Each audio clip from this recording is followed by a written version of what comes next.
Okay, I think I've got everything configured correctly. I've messed around with a lot of stuff on my OBS, but I think we are ready. Good evening, ladies, gentlemen, Xenos of all ages, and everything in between, and welcome to another Tactica Imperialis live stream, the first of our hopefully bi-weekly live streams. I'm hoping to do this at least every other Friday, essentially the not podcasters Fridays. I admit I meant to do like an announcement video. I will try and get an announcement video out at some point to explain the new situation, and hopefully we'll be able to keep this up. So, with all going well, we should be live and rolling, and yeah, got plenty to get on with. So I've actually put together a little showcase of the Lumineth I've done so far, so there'll be an image I can show if people are interested, and the main objective of the stream is to paint Lumineth Oralan Warden number 4. I've actually got 3 done at this point, well 2 plus the High Warden, so I want to get the 4th one at least base coated. I'm not sure I'll actually manage to get it finished in one stream unless I go very, very late, because, well, let's just say these things take a very long time. At least for me, they take ages to work on, more than my Ideneth or my Stormcast ever did. Okay, got some people in the chat, that's excellent.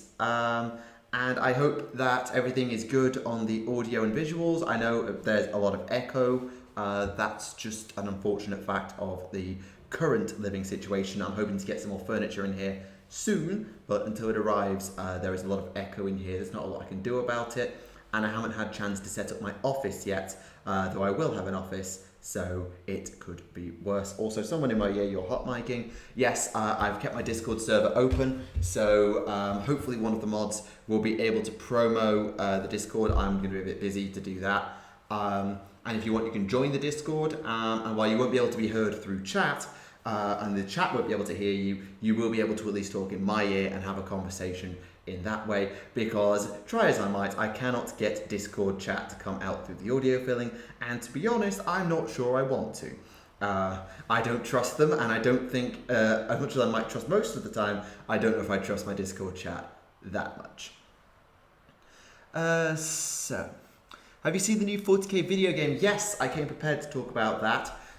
So I've got, we can have a chat about that in a bit. I'm not sure I'm going to do it right away, but I've got that, and I want to show off some terrain that I'm thinking of getting, because for those who don't know or don't remember, a long, long time ago, there's a song in that somewhere, I got this big plank of plywood that I sprayed white, I painted white, and the intention was to make a gaming board. It was probably about the size of slightly too large for a Warcry board, of that sort of size, and I wanted to make a free city board type thing out of it, or maybe make a Shattered Dominion free city, and then have this as a separate thing. But now with this new terrain that I've come across, I'm not sure if I'm going to buy it, but I wanted to show it to you as, well, to be honest, a little bit of free promo for them, if nothing else, because they deserve it.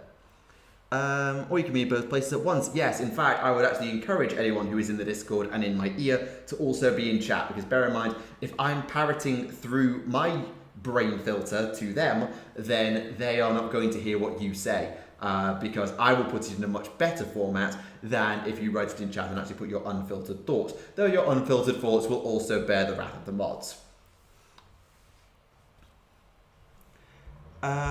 Indomitus tomorrow, are you picking anything up? Are you going to talk about the book? I don't know. I'm certainly not getting the box, because I don't play Space Marines and I don't play Necrons. I had an old Necron army several years ago, before I started this channel in fact, but that has gone off to Luke, one of the people who's been in a couple of battle reports with me, and so I don't have any Necrons anymore. They're lovely models, but I have no intention of getting them. I have my Lumineth to do. As for everything else, I will try and pick up the rulebook, and I may pick up chapter approved.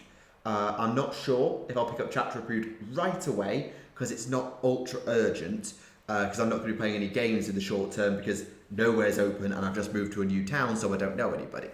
But I might pick up the core rulebook as a priority just to digest the new lore. I can talk about it on Podcastus. That at least gives me a starting point, even if I don't get into the gaming side right away. So probably just the rulebook, chapter approved if I can get it, but I've only got a short time, and whoever's in my ear hot micing, please mute it.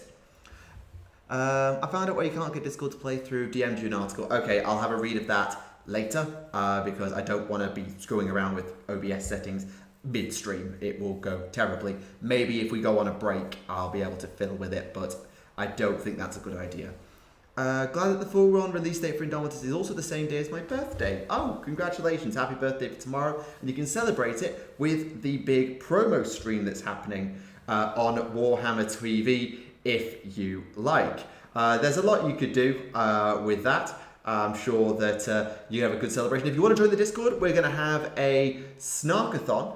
So something we've done quite often during lockdown, during the reveal streams, is me and the Discord people have sat in voice chat together and had I take the name from the old Total Biscuit E3 shows, a Snarkathon where we comment over the show as it's happening. Though we do have a hard rule of no talking over the trailers, because the trailers has most of the interesting stuff, and most of us want to hear the trailers. So if you want to do that, and someone can pop a link to the Discord, ideally it would be one of the mods, because they've got link posting privileges. As it happens, I don't think I've got the mods around, so I might do it toward the end of the stream. Normally it's Rowan's job, but he's not here right now. That's a Fiend reference, I think. Maybe. Philosophical question. If you could download everything from your brain that makes you into a chip and replace your brain with it, are you still human? Right.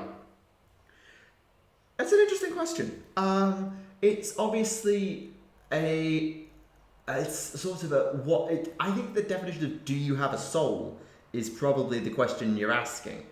Well, it's certainly the way I would answer the question depends on what your definition of a soul is, or if there is such a thing. For me personally, if you replace a brain with a computer chip, then that leaves no space for development. And a hard-coded program can only execute what's in the programming. An AI is able to freely evolve and go forward from there, kind of like AI across many other movie franchises throughout history. So I think in the strictest sense, no, because you lost the ability to develop and evolve as humans do throughout their lives. Replacing a brain with a synthetic component does not necessarily rob you of humanity, I don't think. At least in not my personal opinion. I'm not a personal believer in souls. I don't really think that's a thing, because I work by if there were a soul, then where does it go when you die, and why can't we detect it? Because we can detect radio waves coming from 15 bloody star systems away. Why can't we detect a soul going off into the ether? Well, there's no ether, but I'm not particularly subscribed to the theory of the soul. I'm not saying it doesn't exist, but if it does, then there's no scientific evidence that it does. And until then, that's sort of my attitude. It's the same of my attitude toward religion, really, is I'm not going to stop. If you think it's true, then okay, all power to you. But there is no categorical scientific evidence of it that I have seen. And if we have got some evidence, can we replicate that evidence? Because that's what makes a scientific theory turn into a scientific law. It's not necessarily fact, but it's law. Is that you can take an experiment and reproduce it under separate conditions with a different research team. If they recreate the experiment, they should see the same results. And at the moment, those experiments that would prove the existence of the soul don't exist. And if they do exist in some people's minds, they have not been replicated and proved without a doubt across other scientific settings. Ergo, I don't think there is one for now, but I'm willing to be convinced otherwise. It's one of those. It's a difficult question, but that's sort of where I fall on it.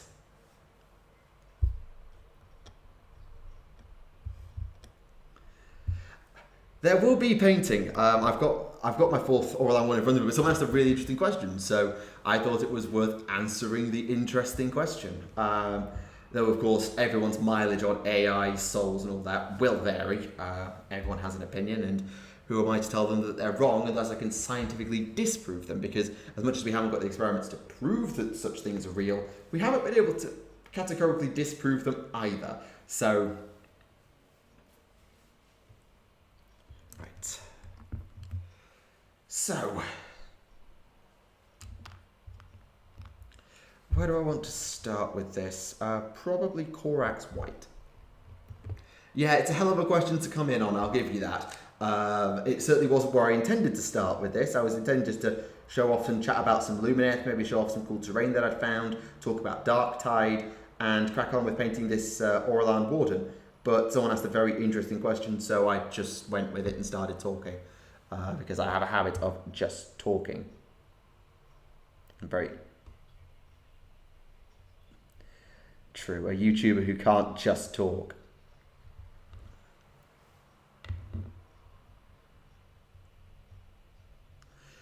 Iron Hands are right about that flesh thing, just something about...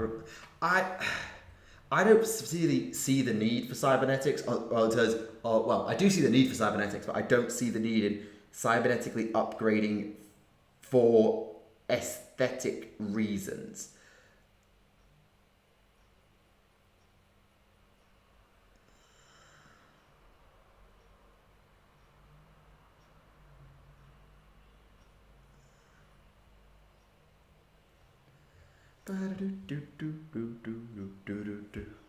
Short question, if you asked... yes, the stream title to say 24/7. That's because that's the date, the 24th of July, the 24th of the 7th, that's how I just write dates.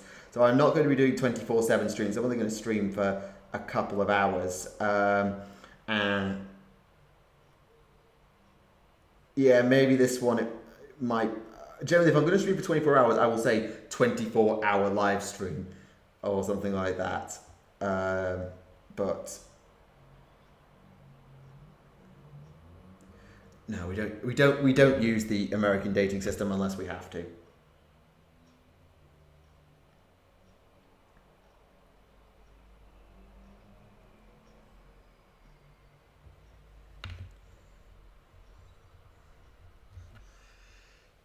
Oh, that's a good idea. I hadn't thought of that. Yes, I might as well hand out.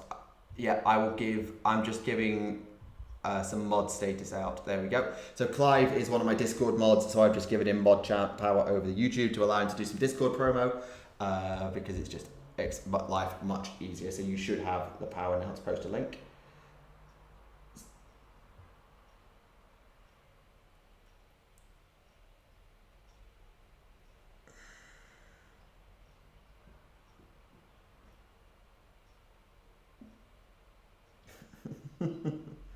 Oh dear.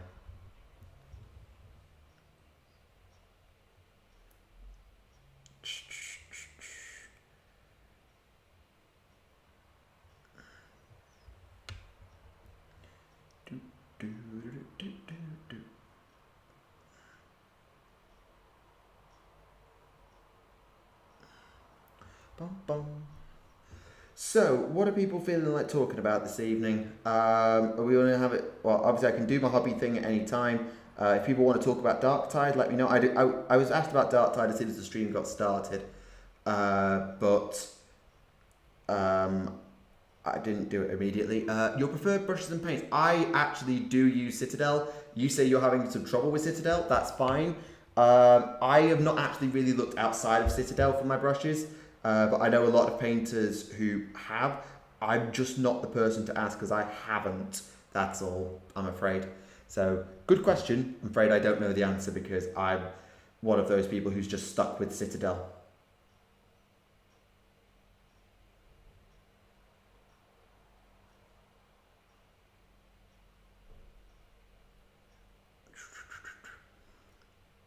Cyberpunk stuff's been doing the what is human thing for a while. Yeah, I think... Yeah, it depends on where you draw your line between cybernetic upgrade and cyborg and all of that. I think cyborg is human. Well, I ran with the idea of if you've replaced your brain with a synthetic code, as long as the synthetic code can evolve, then that's still human. But that's just my personal opinion, and obviously everyone draws the line at a different place.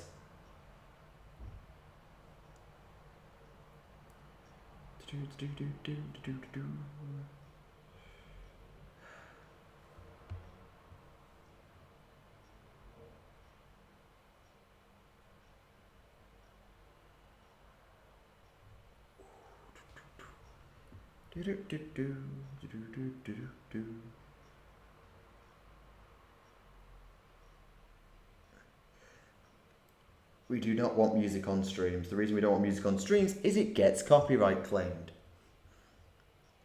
There was one stream where I played some music and it was ultimate auto copyright claim. The stream's still up, but it was instantly demonetized. So I haven't done music on streams since that. I have got some music I could play.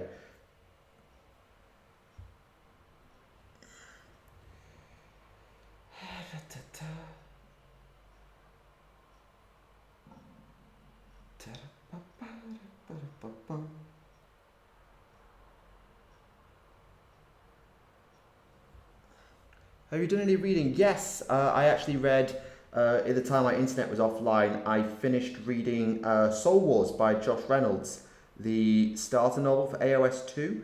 That was a very good read. Next, I've either got Armageddon Saint, the new Penal Legion novel by Gav Thorpe. I think it's the Last Chances novel. Or I can read Lady of Sorrows, the new Lady Olinda novel, and I'm not sure which one I want to read next, because I like my Imperial Guard fiction, I do, but I'm not as attached to the Last Chances because I haven't got any of their old books, whereas Olinda's a new character, and I don't know much about her aside from what I've read outside of the Nighthaunt Codex, so Battle Tome, and I haven't even read the Nighthaunt Battle Tome, so I don't know much about her, so it'll be an interesting read, and having read Gloomspite, I know how you can really characterize a faction very interestingly whilst they're the antagonist. So, I don't know. I'm not sure which to read next. From what we've seen, Darktide is very nurgly. Like I say, we'll talk about it at some point. I'm happy to talk about it at any point. Just let me finish this. I'm going to call it an undercoat, but it's really just a base coat, and I'm not even undercoating the whole model. It's just I'm putting a white undercoat underneath my grey robes and my elven flesh just to help them be a bit brighter. Yeah, I'm good. Still missing some very key furniture, but it's coming. It's in the post. It's not in the post, it hasn't left the factory yet, but it will be here. And then I'll be able to set up properly, and I'll hopefully have much less echo on streams and videos because I'll be in my office, which is a lot smaller than this room. Where do you think GW is going to go with the revelation from Saturnine? Which one? Because Saturnine dropped a few bombshells, as I recall. I appreciate you don't want to post spoilers, but obviously with the book now being on general sale, I've talked about it on Podcasters, so I don't know which revelation in particular you're referring to.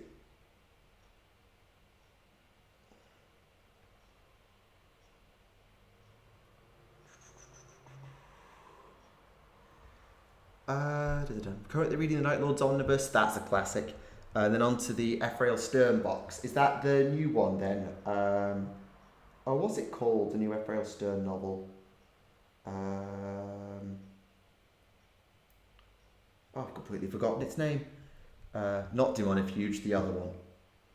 Yes, that reveal. I don't know what they're going to do with that information. It may just be putting to rest a question for the fans and they'll not do anything with it. And I wouldn't be surprised if they do absolutely nothing with it because it all happened 11,000 years ago. So it doesn't really matter anymore. As what I expect them to do absolutely nothing with it. Or maybe reference it later in passing. I don't expect it to be very important.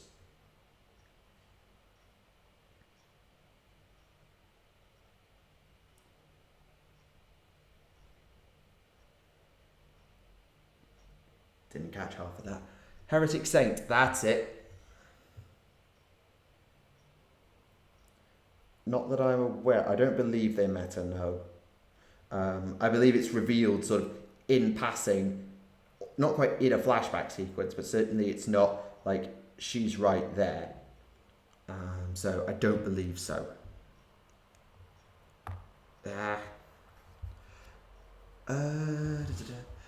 Started Evil Sun's Cult of Speed army, and I'm just missing the Shock to Dragster. Good choice. I'm a big fan of the Cult of Speed myself. They were my army for about 6 years, and I still have them. I still collect them, and you can see I actually did a Shock Jump Dragster as part of my lockdown showcase. So that's so you can have a look at that if you want. What's the future lore for 40k? Oh god, that's such an open-ended question. And it's a question without an answer, because they've proved now that they're willing to change the landscape a lot more.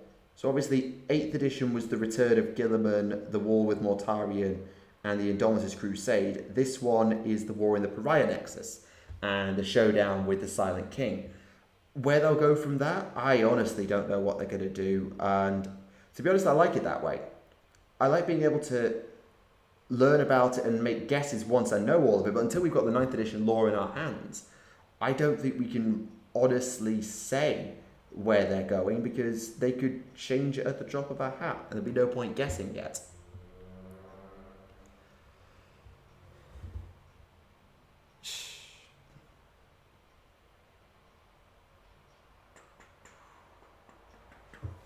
Will we see new Tyranids soon with the Silent King returning because the Tyranid threat? I'd like to see new Tyranids.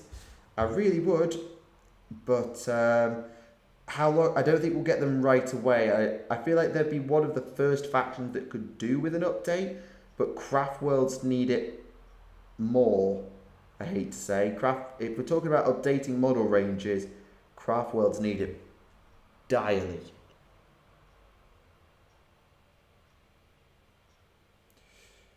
It's not just...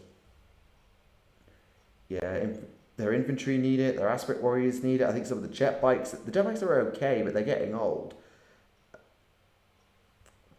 The jet bikes got upgraded recently? Okay, maybe I missed that one. The Avatar could do with a big upgrade. All the Phoenix Lords aside from Jane Czar probably need something doing. Though in what order, I don't know. But yeah, I think the Craft Worlds need it first. But I would hope to see Tyranids get one after that. I'm not putting any money in on it, but that would be nice.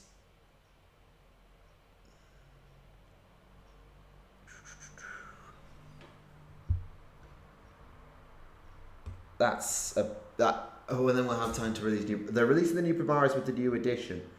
Granted, it's not like they won't release new Primaris mid-edition. Shadow Spear has proved that.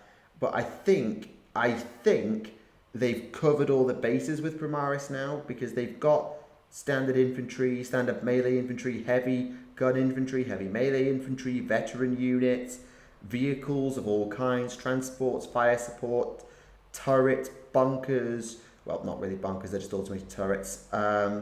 Speed with bikers and attack and the ATV. I feel like they've actually given the Primaris everything they need now. So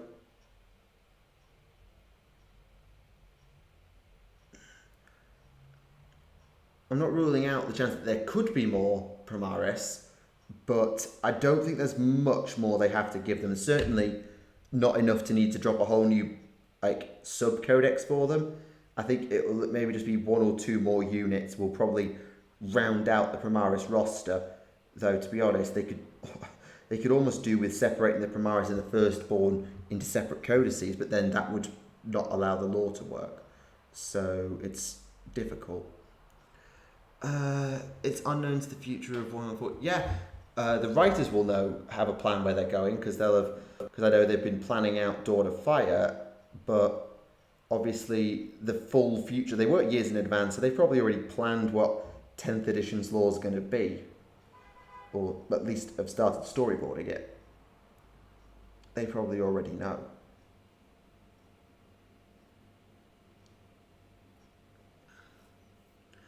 Hopefully when they start dropping the 9th ed codexes, they do Xenos first. Well, we know Necrons are getting one because they've got so many brand new units. Beyond that, we'll see. Primaris Land Speeder. Yeah, I had heard about this. I've not seen it myself in full. But I suspect that if there is a Primaris Land Speeder, they'll reveal it tomorrow. I won't be surprised if they reveal it tomorrow on stream. I really wouldn't be surprised. Right. So, shall we have a chat about Darktide? Yeah, let's do that. Let's have a chat about Darktide, shall we? So.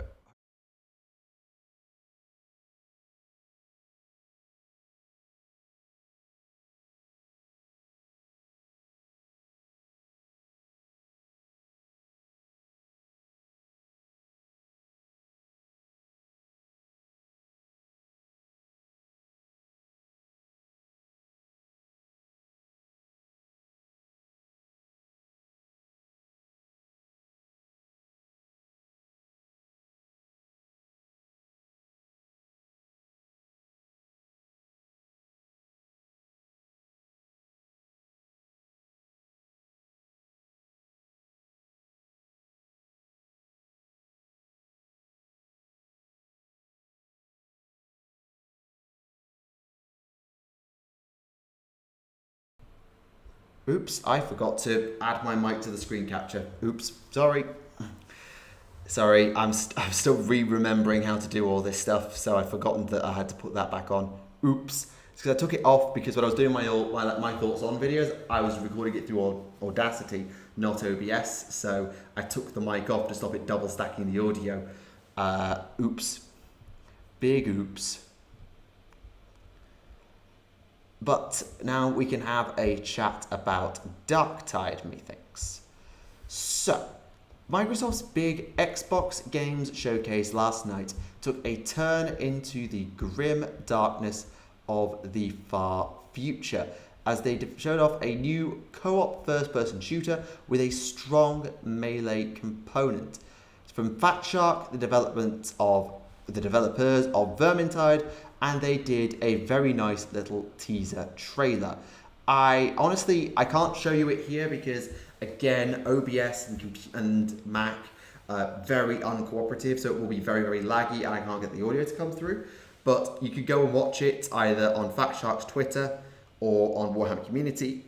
There are many places where you can watch it. Did I miss anything? Nothing major. Set on Atoma Prime, Darktide will allow up to 4 players to cooperatively battle hordes of terrifying enemies as they bring the wrath of the Inquisition to the cult of the Admonition. You'll use a variety of ranged and melee weapons in visceral clashes against the forces of the Dark Gods to prevent the city from succumbing to chaos. So we get a few pre-alpha bits of footage and screenshots.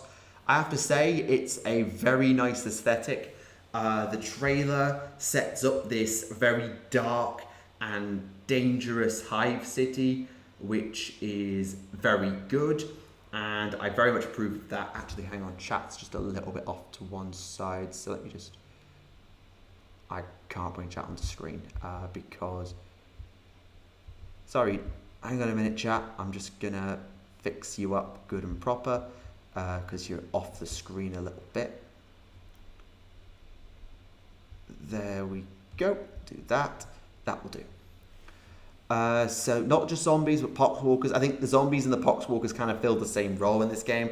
I suspect the zombies will be your basic enemy, and the poxwalkers will be a next step up. I'm assuming, are there plague monks in Vermintide?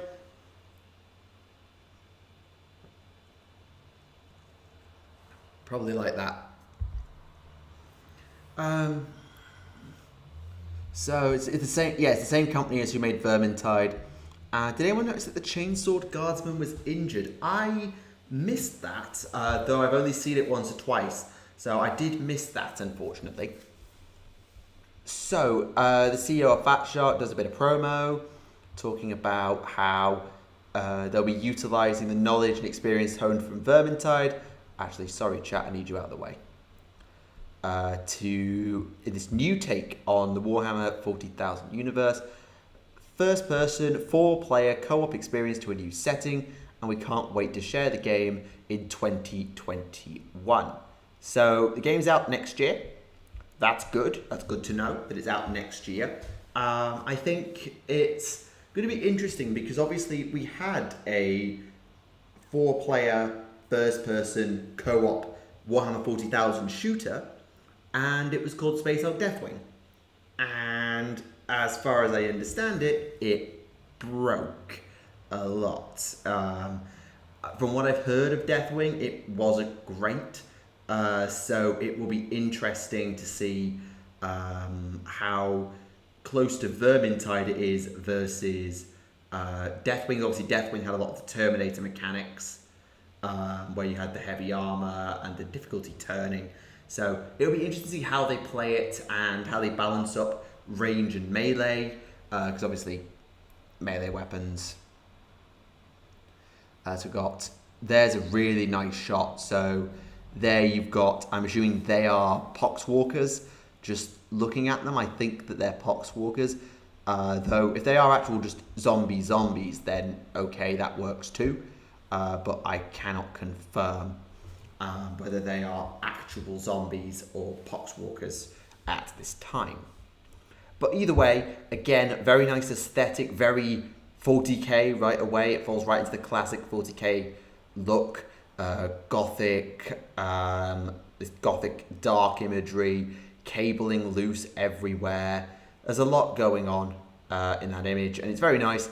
Obviously, this is pre-alpha footage, so how pretty the game will look and how well it will run remains to be seen. We have to take everything with a pinch of salt when it comes to video games, just because I think we've been burned enough times. Got a bit more artwork / in-game renders here. Again, very nice stuff with these crawlers, these very wide open spaces like this cathedral up at the top right there. Got the cathedral look, or looks like an elevator shaft of some kind. Again, it feels very 40k, very Imperial, which is exactly what we want from all of this. Kind of want to see a person transform into a demon prince, but that's just me. I think the odds of that are pretty slim, of having a demon prince in the game, at least maybe not until the final boss, in my personal opinion. So the player characters look to be as scions. Well, we know that they're working for an Inquisitor, and they're wearing flak armor as opposed to the scion carapace armor that you get with the Militarum Tempestus. They're not the same armor as scions. They look more like guardsmen. So my guess is that they're inquisitorial stormtroopers, or something like that, or inquisitorial acolytes would be my guess. I have not read Fabius Val Manflayer, I'm afraid. That's not one book I've had time to get my hands on, I'm afraid. So we're going to PC and Xbox, so I'm assuming Microsoft bought the exclusive rights. But as far as I'm aware, for you PlayStation people, Vermintide was like this too, so I hear. So apparently Vermintide was Xbox exclusive for a long time, but then it eventually ended up on PlayStation 2, so not PlayStation 2, but PlayStation as well, I should say. So we will see how that goes in terms of accessibility. But PC and Xbox makes sense since it's a Microsoft event. And there's new merch for both Darktide and Vermintide, including a special launch offer of t-shirts until the end of October, which is actually, I think, the first piece of non-40k merch. So you've got this Darktide hoodie, Vermintide t-shirts. These are pretty nice. And that's your lot with that. So let's jump back over. Yeah, so there's plenty there to dive through, and I'm sure there'll be people who have done reactions and doing the trailers, dissections and walkthroughs and super deep dive analysis. So I think I'm not the person to look at for that, but I think you'll certainly find some good information there and some great speculation. For me, I think it's going to be a good game, or I certainly think it's got the potential to be a very good game. Because I know how good Vermintide and Vermintide 2 were, and I also have a rough idea that they know what they're doing. So we will see exactly how good it is. Expansion opportunities are endless. Yeah, a lot of chance for expansions, adding in a demonic incursion, adding in maybe Space Marines as an alternate play mode, Psychers, or anything else. They've got plenty of options for expansions. I do agree with that. It's like Sigmar Left 4 Dead. Well, that's Sigmar. Vermintide is fantasy Left 4 Dead. It's not nothing to do with Sigmar technically, because AOS is a different universe. More praise for the Fabius Bile series. That's fair enough. I will try and get to it at some point, but it's not top of my to-do list. Timed exclusive. That makes sense. Good. A game like this from the Chaos point of view, that would be interesting, though I'm not sure how you'd balance it, because, I mean, if you're a Chaos cult, you're all expendable, whereas the Stormtrooper agents are a bit less expendable. G-Stealer cults, that could be interesting. Underhive gangers, that would be cool. Yeah, probably leave the Space Marines out. It's just an option. They want to have maybe the sequel or a separate single-player campaign where you don't cross the two over. You have a single-player campaign exclusively for Space Marines, but you ramp up the difficulty of the enemies. So instead of it just being hordes of Poxwalkers, you start mixing in demons, you start mixing in Chaos Ogrins, or you go down the G-Stealer cult route and you play it a bit more like classic Space Hulk. So they've got plenty of options on that front. I think for expansions, that's a really good suggestion. That's fair enough. If you don't know your fantasy, to be fair, AOS has been around for 4 years now, I think, maybe 5. So there'll be a lot of people who are in the hobby who only know Sigmar now and will not remember fantasy. But obviously with Warhammer the Old World coming back in a couple of years, there'll be a chance to revisit that universe as well. I mean, a game of Chaos Space Marine could just be Doom, but the demons are Catachans. I mean, to be honest, I'd love to see someone get the rights for the Doom Marine and the Space Marines to cross over and do Doom in a Doom 40k game. But at the same time, it's Bethesda for a start, and I think it wouldn't. I don't think it'll ever happen. But people talk about, could the Doom Marine survive 40k? Who would win in a fight between the Doom Marine and such and such? And you don't have to do that. You don't have to do that at all. But if you want to bring the Doom Marine and have them kick the butt of a demonic incursion, and have a 2-player campaign with the Doom Marine and Kaldor Drago, because they're both from alternate dimensions.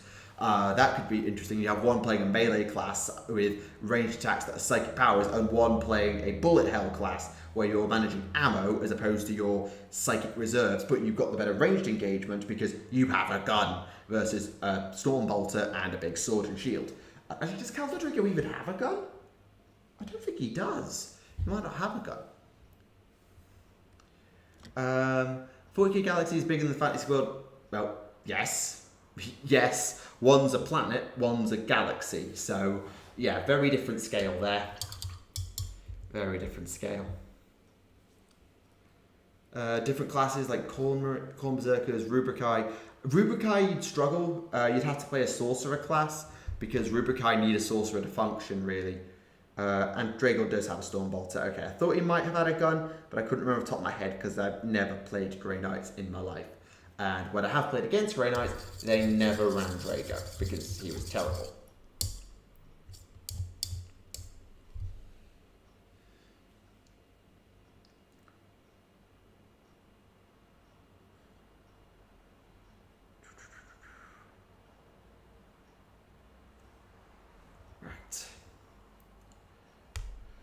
Okay, what next?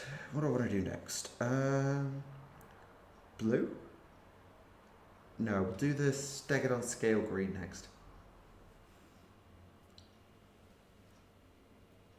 That one.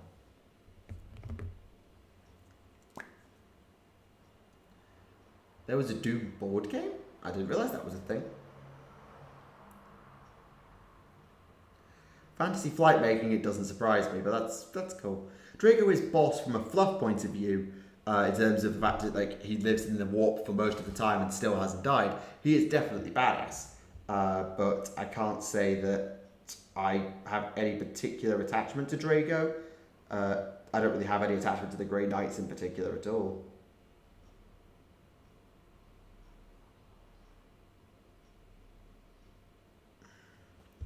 Cyber Demon model. Which one was the Cyber Demon? Which Cyber Demon?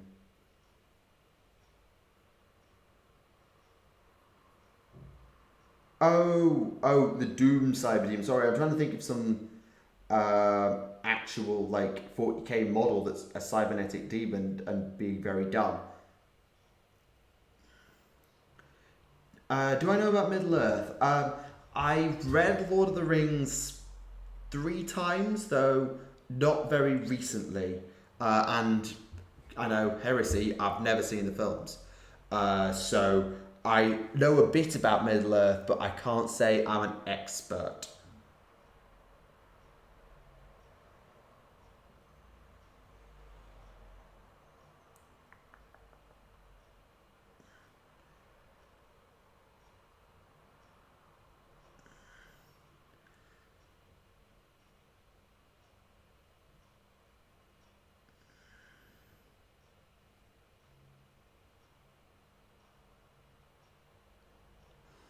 Which regiment from the Imperial Guard lore videos did you like the most? I think I really liked my Cadian video. Of that series, one of my favourite video was the Cadian one. But I have a soft spot for Tactica as a rule. But I think probably the sleeper regiment in that series was the Wardians. The Vostroyans were interesting, absolutely. The Valhallans were interesting, and talking about Caiaphas Cain for a bit was interesting. But I actually found the Wardians very cool to research. I didn't know really anything about them, so I'd probably say the Mordians for the regiment, but my video would be the Cadians. Now that movement fire only affects infantry, it's a big buff to...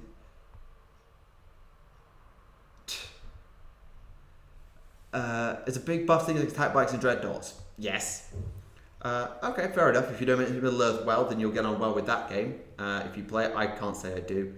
Want to make a Wazdaka Godsmack? Don't know what kit to use. So I've done 2 Wazdakas. The first one I made purely out of parts from the Warbiker frame, because that was the only kit I owned at the time, and it was terrible. When I did it the second time, again it was mostly Warbiker parts, but I pilfered a head from the boys frame to get the top knot because I didn't have a knobs kit going spare. I wish I had actually for the top knotted head. I borrowed. I chopped up and used the end of a custom Mega Blaster for the Looter's kit because Wazdaka had a custom Mega Blaster back in the day, and I converted it to be a trike rather than a bike. So kind of like a terrible version of the modern Deathkiller Wartrike, but even more terrible. Actually, the Deathkiller Wartrike's lovely. I don't know why I'm dissing the Deathkiller Wartrike. It's lovely. So yeah, it was a bit like that. It was pretty trash.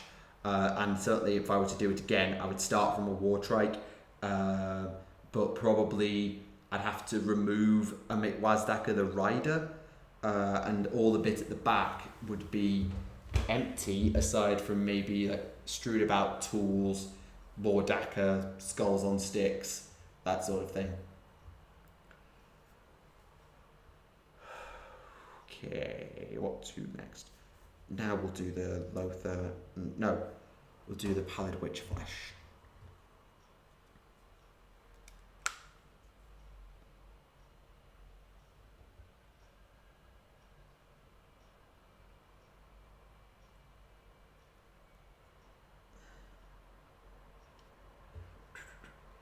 I'm not going to do the Praetorian Guard because, well, I've done Regiments of Renown already, and going back to it, whilst not impossible, it would be a standalone episode. And whilst I could do some research into them, I have this funny feeling that they don't have enough lore to make a full lore video.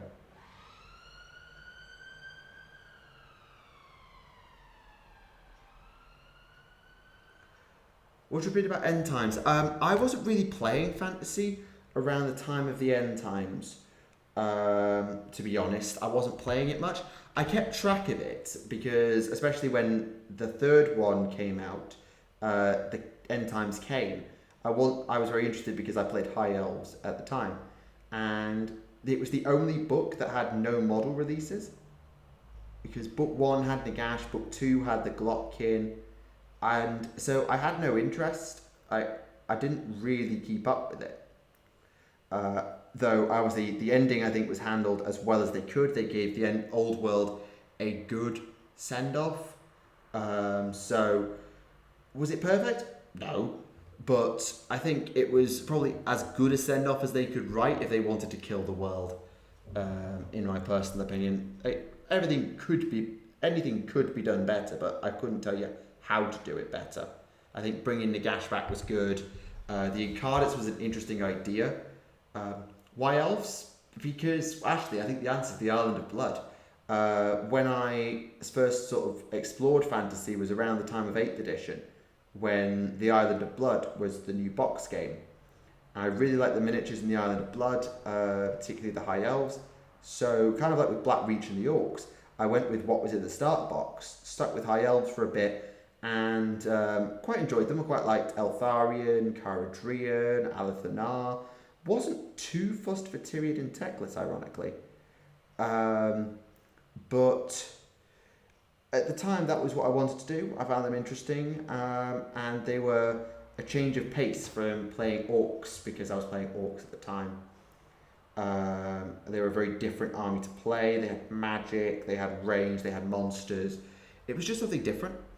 And then when fantasy died and became AOS, Kieran was going down an ogres and chaos route, and he had a bunch of old dark elves, so he gave me his old dark elves, and that was like some cold ones, some dark shards, some corsairs. It wasn't much, but I added them into my elven army, and I went from there with an elven adventure with season 1, and then obviously hung around getting witch elves, executioners, more cold ones. And then obviously, eventually that became Darkling Covens, Daughters of Cain and Daughters of Pentis. Daughters of Cain got a battle tome. They were amazing miniatures. I was super hyped. I went straight with it. Then the Idoneth dropped. Oh god, Idoneth, yes. So I was always on the elven path throughout, though I do contemplate Fire Slayers and Overlords. I think they came out at the wrong time. They came out sort of in the in-between time where AOS as a game wasn't convincing me, because all my games that I was playing was me and my friends with no battle tomes just smashing into each other, and there was no real mission structure, there was no points, it was very boring and very samey, so we stopped doing it. And then Fire Slayers were kind of cool, Overlords were really cool, but I wasn't into the game at the time. Then a couple of years later, or a year or so later, I bought the Stormcast Battle Tome around the time Beastclaw Raiders came out, just to catch myself up on AOS lore before I went to France. And I was hooked by it. I was really interested in the lore at that point. That lore really interested me, so I built the Stormcast army, and then that was a town called Malice, and then boom, Daughters of Cain 9th dropped at the perfect time. So, wins or end? How did Idoneth play? Hit fast, very fast, and that's about it.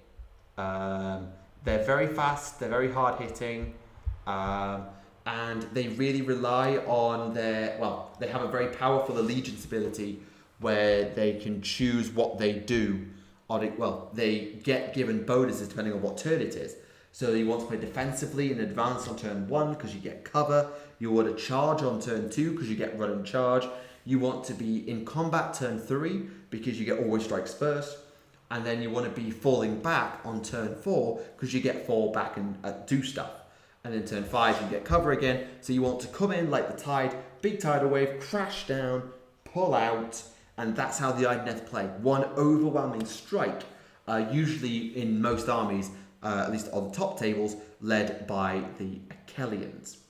They are definitely toward the end of glass cannons, though not to the extent that Daughters of Cain are. Daughters of Cain, the analogy I always used for them was glass nuke launchers, because they would utterly mess up everything they hit, but they all had 6-up saves. They were flimsy as anything. So I think they're slightly less overwhelmingly run you over than Daughters, but they're faster and a bit sturdier, so they play very differently because they can jump over your heads with fly. Right. Yeah, I would take about blue like 3 times. Let's do the blue.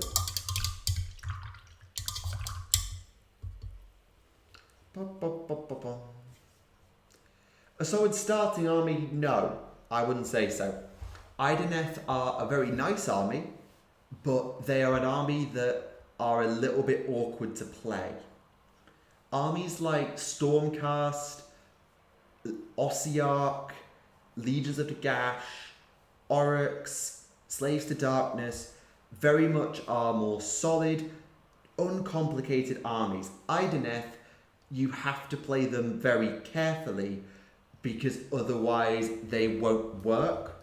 So you need to have your charges at exactly the right time. You need to have your infantry in the right place to absorb counter charges, take casualties, be resurrected.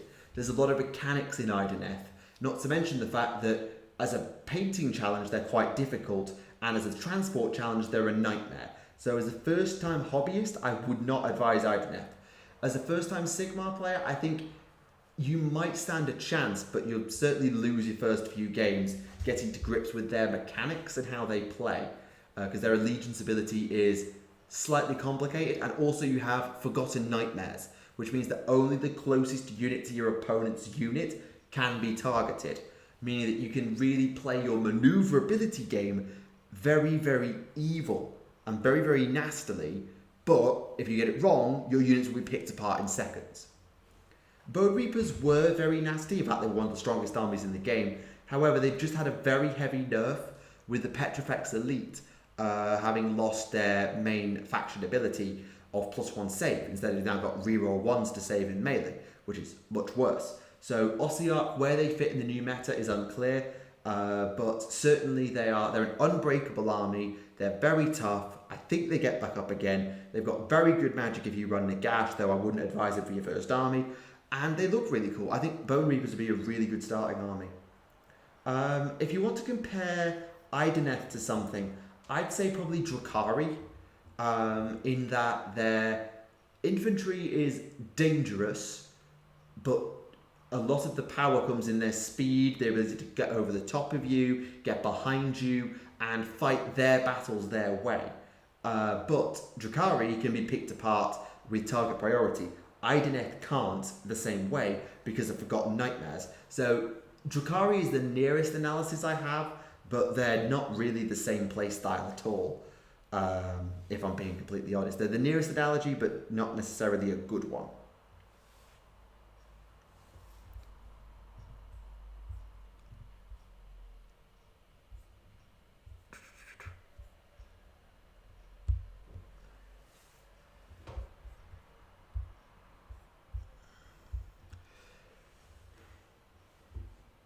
That's a good question for chat. Predictions for tomorrow. Well, tomorrow my time, it's today for some people who are a lot ahead of me on the clock. What are your predictions for the reveals on the Indomitus release stream? So my predictions are a new monolith, because we saw it, the new monolith. The War of the Worlds machine. Basically the same idea as that Canaltech reassembler, but the one with the Doom gun. So I think we'll see that. And since people mentioned it, I think that Primaris Land Speeder might also drop. I would also be interested to see the reveal of the Necron's Codex. Just to say, hey, this is coming pretty soon. Be ready, Necron's players. Because they weren't in Psychic Awakening. So obviously, you don't have to worry about that. Beyond that, I wouldn't like to say, I'd love to see some stuff for Sigmar, but given Sons of Behemoth aren't even out yet, and the Lumineth range is yet to be released, they're coming out in September, I think we've got a ways to go until we get to the Sons of Behemoth, the rest of Lumineth. So I don't think they're going to reveal any more Sigmar at this junction, much as I would like them to, unless they want to sneak a Soul Wars Wrath of the Everchosen type book out along the way, but I don't think they will. Ooh, Khan, I'm not expecting Darktide just because they only revealed the lion at Adepticon, air quotes. So I don't think so.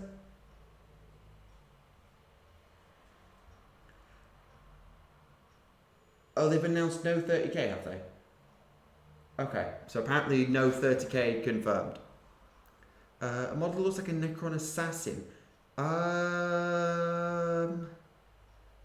The only things that look vaguely sort of hunched over that I can remember were the crypto thralls around the Plasmancer, but I'm not sure.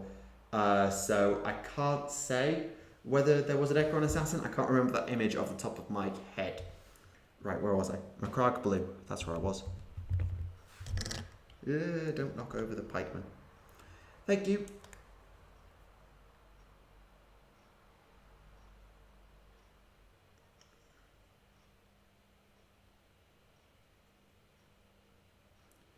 If it's mainly 40k, that might mean no Sigmar as well.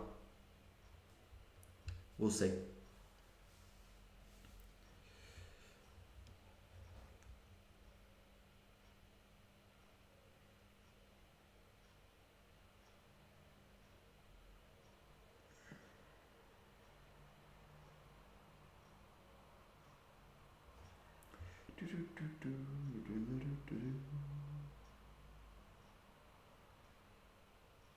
Sorry, I know there's a bit of awkward silence when I start focusing on the painting. Just these things are so blimmin' finicky.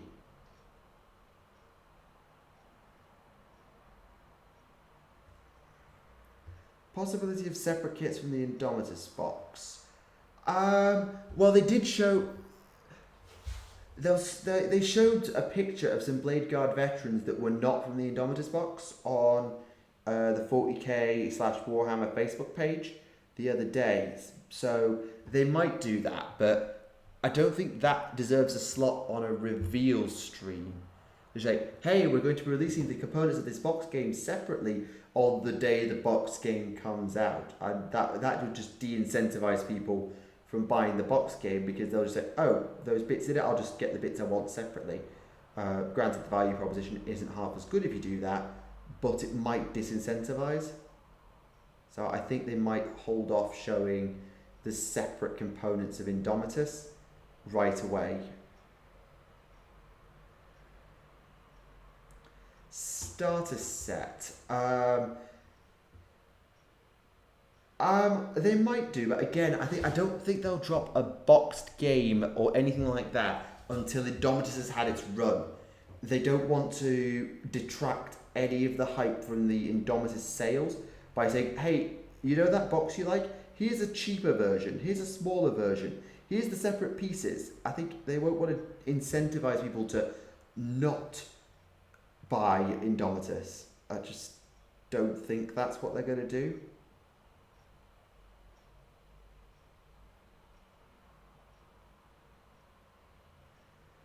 Oh, I'd love a dark mech army.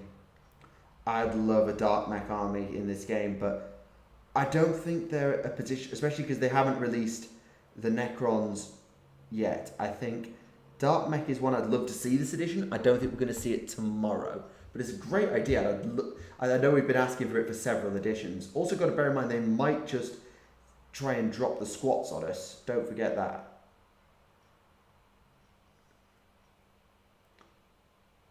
The fact that I can say that unironically into the year 2020 is just silly. I can unironically say, hey, we might get squats.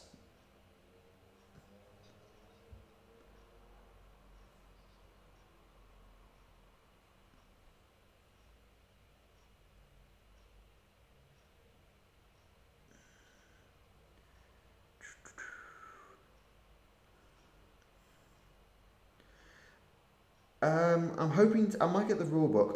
I'll try and see what I can get, because my local store now only opens for a few hours, so I might not be able to get it, but I will try and pick up the rulebook and chapter approved. It may sound like a euphemism, but don't put it past GW making it their marketing campaign. Let's be realistic here.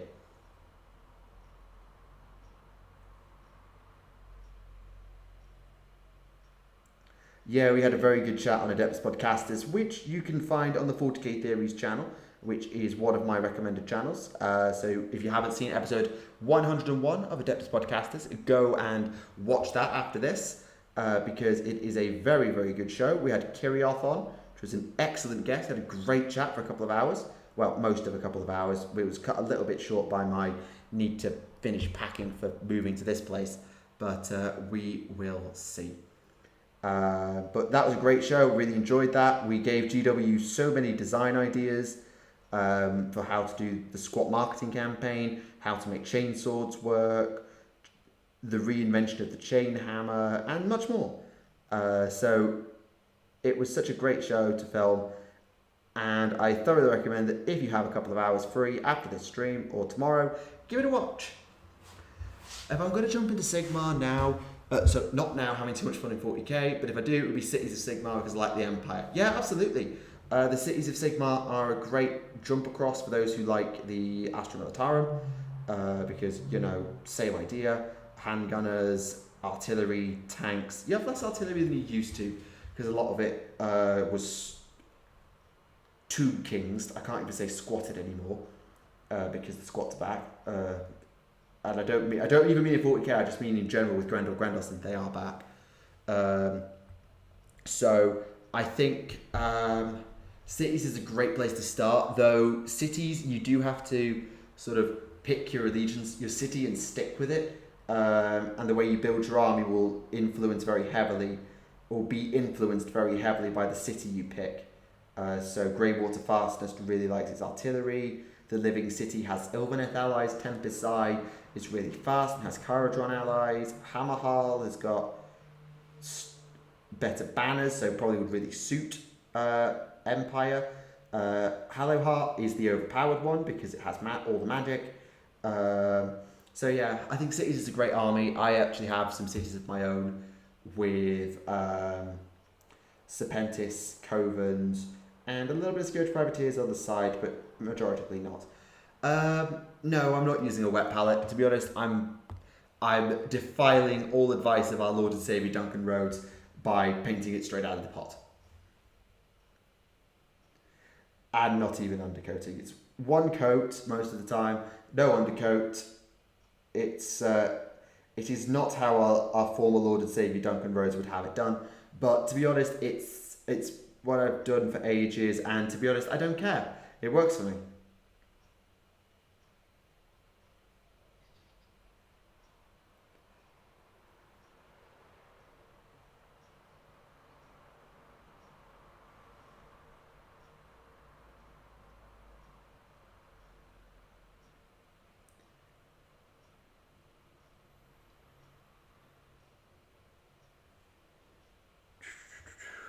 Will the squats be Imperial or not? Oh, I'd love them not to be, but the problem is they can't be put into Xenos because they're humans, they're just abhumans.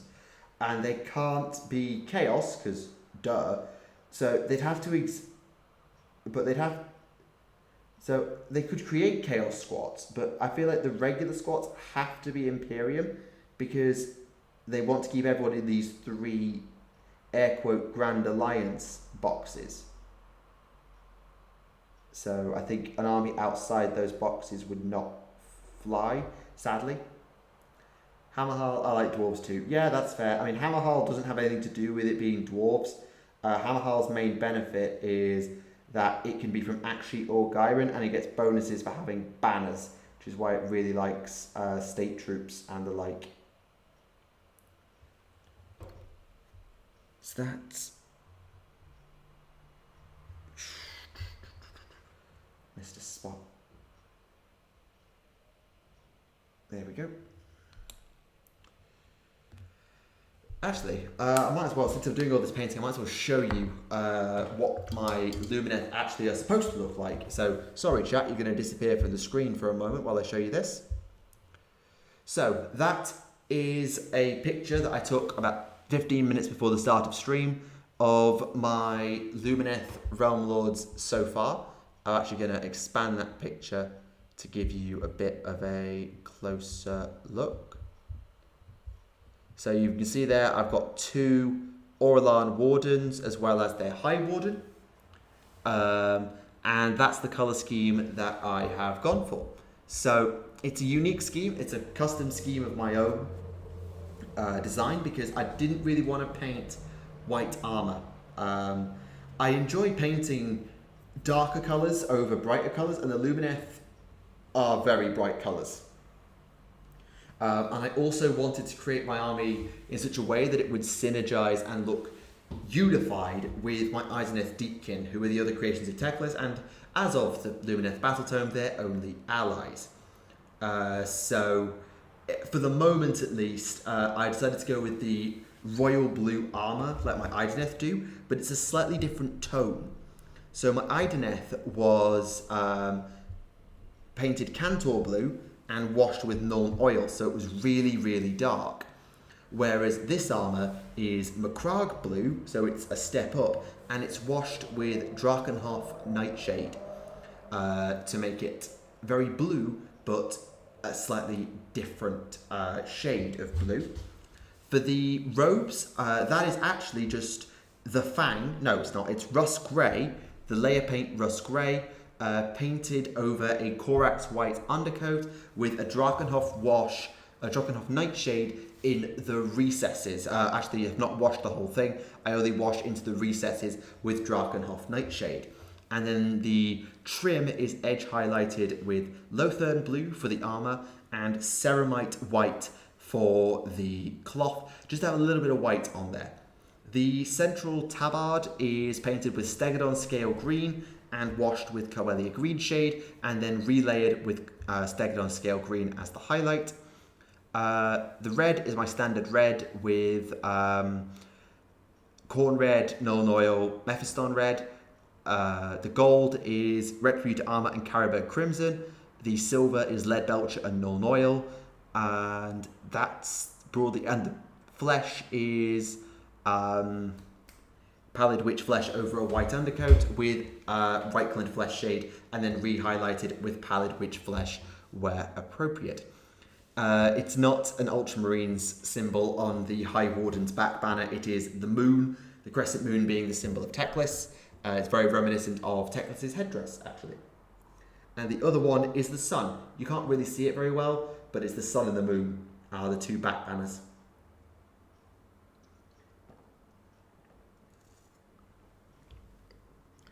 Now the bases is actually the really interesting bit, because, to be honest, I talked about this in the last stream, and I'll create a Twitter thread probably about it. And this will also lead on to something else I want to show you a little bit later on. So, my elves are primarily from Ulgu. My Eiseneth and my daughters both have shadowy grey bases, as do my Order Serpentis. They have this grey astrogranite washed with Nuln oil as their bases, and that's it. So they're primarily from Ulgu, which is where the Daughters of Cade are from.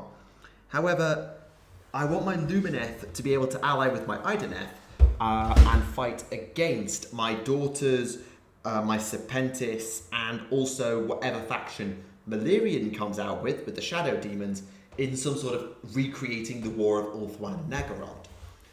Tyrion and Teclis, because I think Tyrion will get his own faction, versus Marathi and Malerion. But to do that, I need to create a Lumineth army from Ulgu, but that's not allowed, because Tyrion and Teclis can't step foot in Ulgu. They're not allowed at all. It's not allowed because they're gods of light and they can't go into the realm of shadow.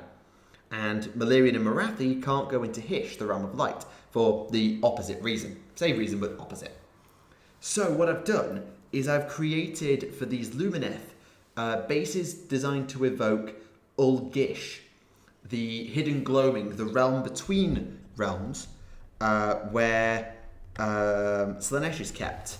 Malekith is Malerion. He's the elven god. He's the god of the realm of shadow, and we believe he's creating shadow demons. That's what he's up to.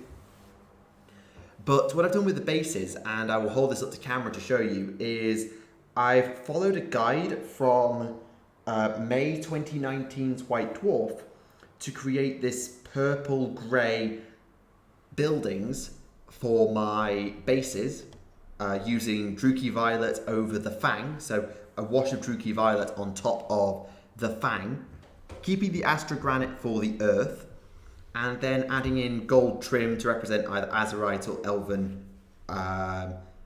gilding. But for the High Warden, you can see they're stood on a white pillar, which is made from doing Astronomicon Grey, or Celestia Grey, as it's known these days, washed down with Nuln Oil, and then a second wash of Druchii Violet, just to blend it into the shadow aspects of Ulgish.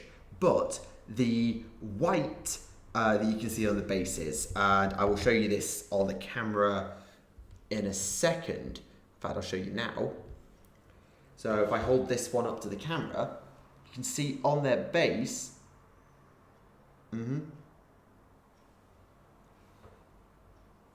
yeah, it's transferring. Yeah, bear in mind, people in my own Discord, you're ahead of the stream. So on the screen there, you've got sort of a better look at the base, if I just tilt the angle correctly. And you can see that you've got this white in the gaps that's normally riven by magical energy.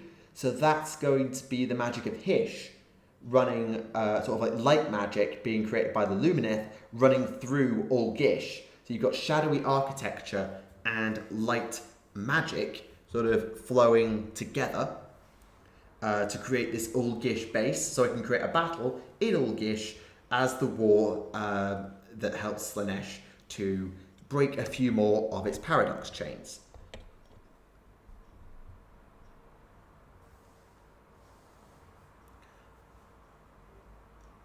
Oh yeah, I can see that there. Sorry, I got a bit distracted from chat. Favorite 40k video game is Space Marine. I really enjoyed playing Dawn of War Dark Crusade. It was my first 40k video game was Dark Crusade, and I loved it. I genuinely loved it. But in terms of the game that I have the most fond memories of, it's Space Marine. It's absolutely Space Marine for me.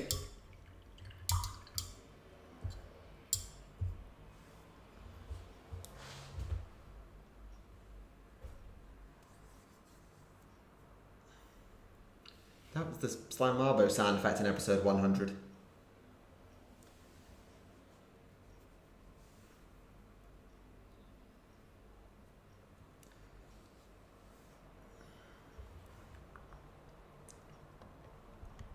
It was TTS Slime Marbo that we used in episode 100.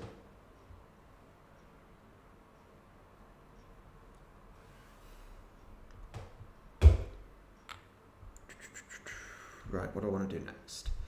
Skewer a Dreadnought on that spear. Technically they're pikes, because I've been corrected, they're pikes. So I'm going to create... Essentially what I'm doing is I'm making an army of Elven Hoplites. Shout out anyone who gets that reference. I'm making an army of Elven Hoplites with phalanx pikemen supported by archers, but instead of artillery, I have techless. Spears look a bit too long to for transport. Yeah, I don't know how easy they're going to be to move around. I'm really concerned. But I'm not planning to put them in a storage case, so with all the foam, because they never sit straight in transport foam. So if I can stack them up in a box carefully, then it might not be so bad. Though, touch wood on that one. We will see how we go when I get a chance to take the Lumineth to war, which will probably be in several months. Because I might play a small skirmish game once the rest of the Lumineth come out, but that would be playing a game against myself, and that would be very boring. Right, so... Am I going to say Partner Crusade though? Oh, that's an interesting idea. Probably not, because I haven't got a 40k army I want to start at the moment, because I've got the Lumineth to do, and I've got a Stalker to start collecting to do, and I want to do more with my Idoneth, so I'm definitely more in an AOS phase at the moment, but I could be tempted to do a Crusade, but with what army? I mean, I've owned an army about Drakari before, but that was back at the start, that was during 8th edition, so probably not. Who else? I don't know. I suppose we does it Hoplite. That might actually be the Hellenic Romance pronunciation of it, Hoplites or something like that, but I couldn't say for sure.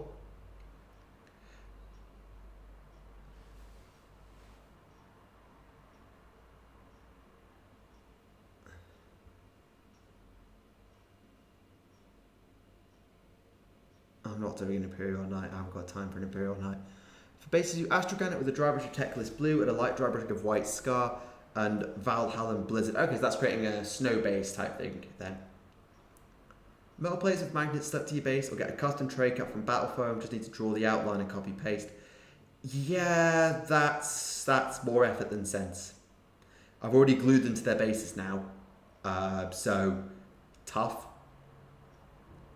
Almost. As a native Greek speaker. So how is it in Hellenic / Greek? How is it pronounced in Greek then? Since you are apparently a better authority.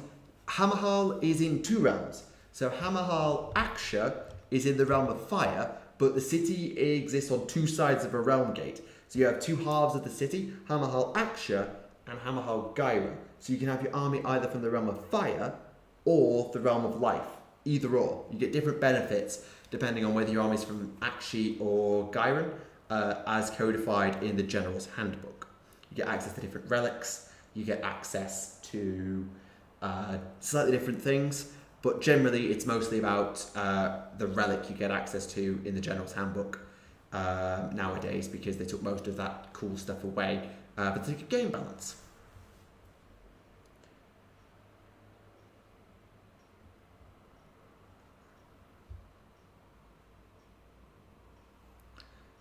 Oh, I know classical Greek and modern Greek are different. I do know. I know there is a difference between classical and modern, but obviously modern Greek is going to at least be close to Hellenic. Certainly better than an anglicised attempting to speak any vague form of Hellenic is going to get to. So I'm going to at least let the Greek speaker try and help, even if it's slightly different to the classical version.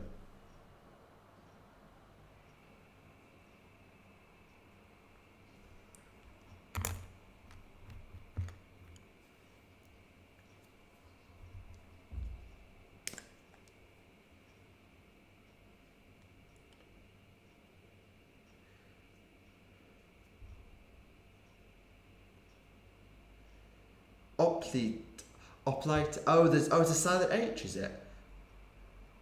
Oplites. Oh, I'll be here all week trying to get that right. It doesn't help that in games like Rogue Total War, they actually just say hoplite and just say the anglicised version. They don't bother with the classical. I mean, to be fair, they'd probably butcher it and use the modern pronunciation anyway.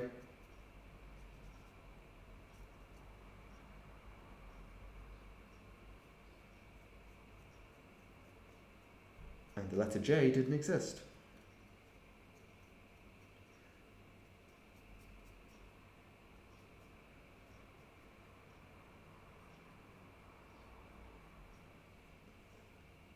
Not Kaiser? Oplites. Okay, fair enough. That's fair enough. I was just curious, really, because I make a point in 40k stories of saying Legiones and Skitarii, and it drives everyone up the freaking wall. So some people think I'm just being an idiot. Some people think I'm being a precocious so-and-so. No, I just prefer how it sounds.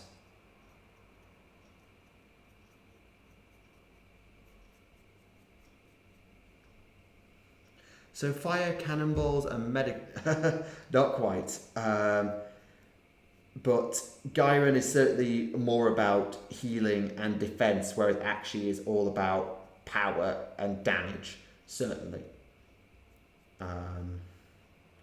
But, yes.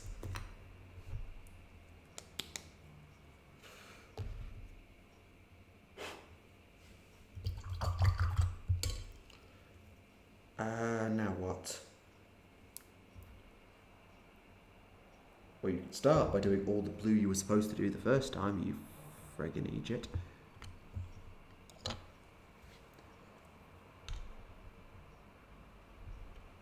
$21? Okay, that's.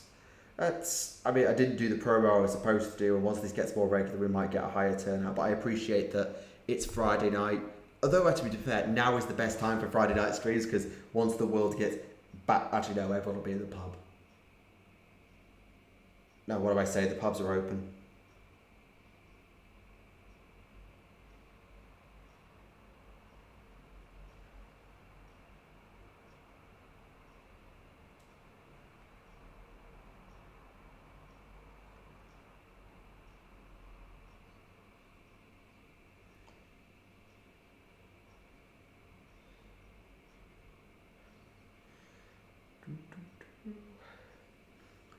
Legiones is actually correct as of the Greek pronunciation. I don't know as the Latin. I think it's because there was a YouTuber I follow who studied classics and they used Legio. So I just sort of assumed that was the Latin version and went with it as Legio and Legiones. And to be honest, it now sounds weird to my ears to say Legiones. It actually sounds very hard for me to say. Like the Legiones Astartes, the Legiones Astartes. It sounds better, in my opinion. What features would you like to see from Darktide?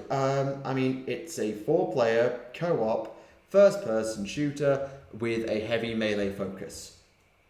Just that's all it needs to be.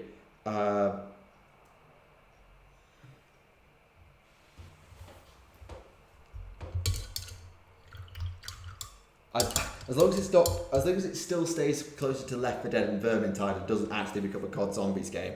I love COD Zombies, but it wouldn't suit 40k at the slightest. I should know, I tried making that game once.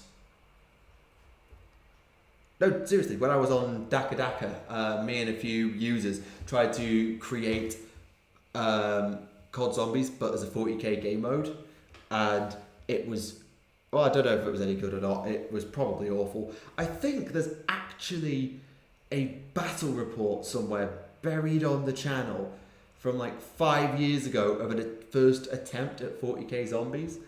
It was awful. It was utterly awful, and you should not watch it under any circumstances, but I believe it's there. Which Imperial Guard regiment would you like to see come back in plastic? Well, it depends on what they have the rights to and what they have the designers for. For me personally, I think Vostroyans would be a good one because it's such a unique design. Or possibly Armageddon Steel Legion. But I don't know. I leave it open to ideas, really. Personally, I'd say probably Vostroyans or Steel Legion because Krieg is Forge World's property. So leave them alone.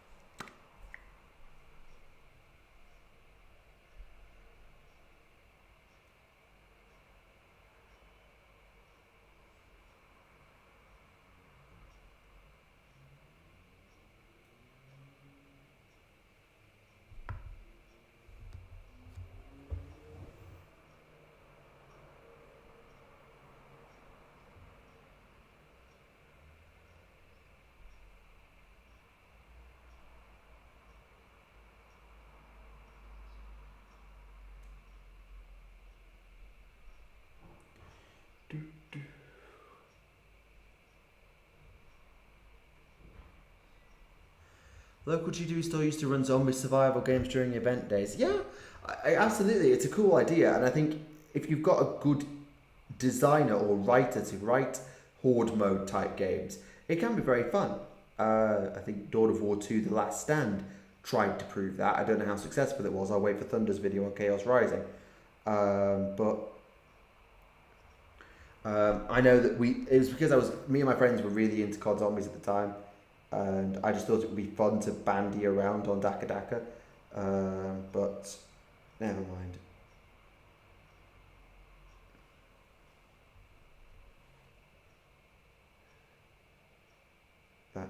That took up several weeks of my life.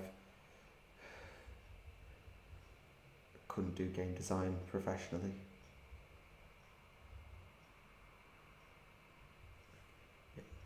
Okay. So coming out in chat in a minute is a link to the channel's Discord server. If you want to join it, we'll be doing a Snarkathon type reactions live tomorrow to the Indomitus stream. So we'll be able to chat. I'll be in there and we'll be chatting about all the stuff that's going on with the reveals. And also at the moment I'm actually in a Discord voice call with people from the server. So obviously, you would still need to talk in chat for the stream to understand what you're saying, but you could also have slight advance of knowing how the conversation is going by about 3 to 5 seconds, if you really care. Highest round I got to was 27, solo 25. I was much worse than that. I really enjoyed watching people play it, and I really enjoyed like the story, but I was always absolutely terrible at it. The Kino training strat.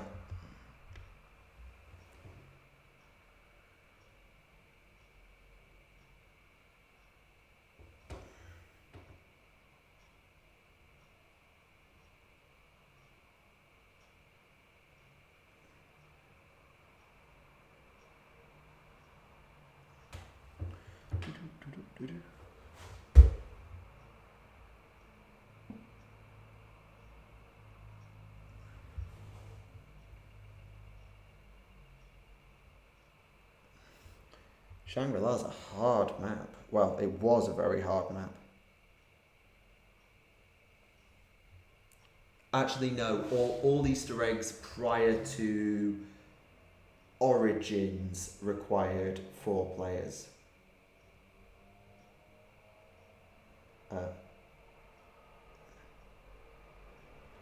Oh no, there was. Oh, Call of the Dead had separate Easter eggs. The one with Castro, that was Black Ops 1. That was the map. That was the bonus map 5, where you got to play as Castro, McNamara, Nixon, and Kennedy in the Pentagon.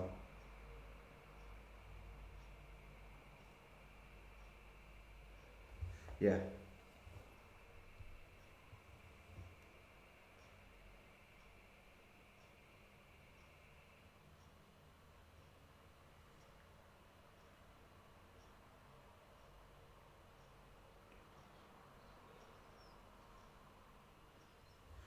Do-do-do-do.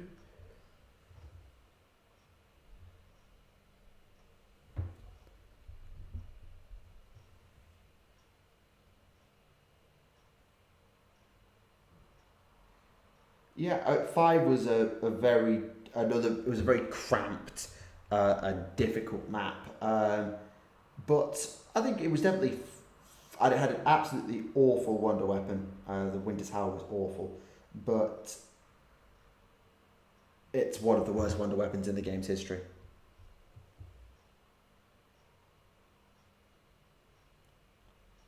Statistically, it's one of the worst in the game's history.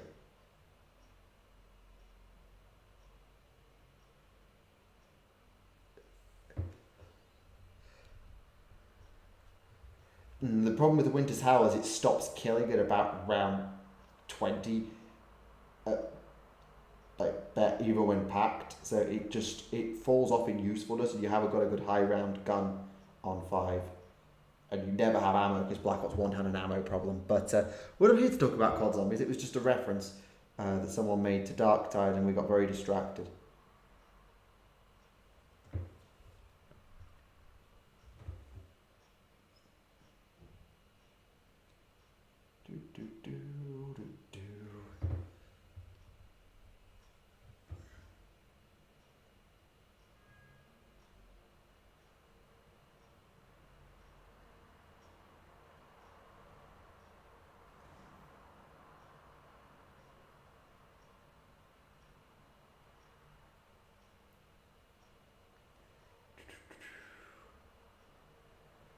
Come on.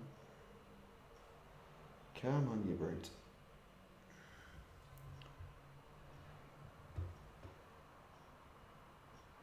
The one problem with using a layer paint as a base coat, because it's the only bright enough tone, is it just takes like several coats, and I know Duncan is yelling at me about 2 thin coats. I don't care.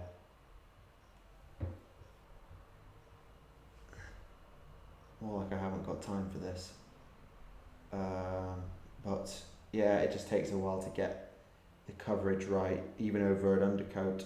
But we are where we are, and we're nearly done with, well, a lot of the base coat. There's a lot of finicky details, like adding in like base coating the silver, the red, the gold, tidying up the blue, tidying up the white, tidying up the grey. It just, if you can paint perfectly accurately, it's not actually that bad. But if you can paint perfectly accurately, then I want to know your secret. So it just takes a long time for me to paint one of these miniatures because I have to get it right for accuracy, and it takes an age.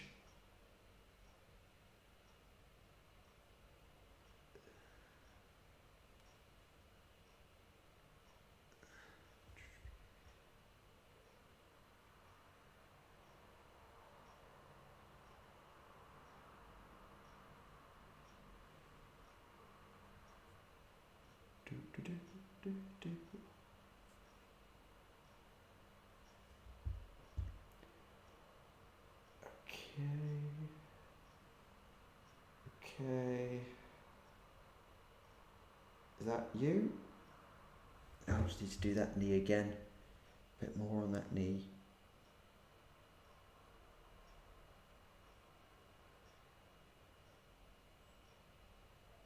Boom. Right, now we're on to the field of the shield. How long have we been going? Oh, blimey, an hour and a half already. That's a very fast flying hour and a half, I have to say. Didn't expect it to have been an hour and a half already.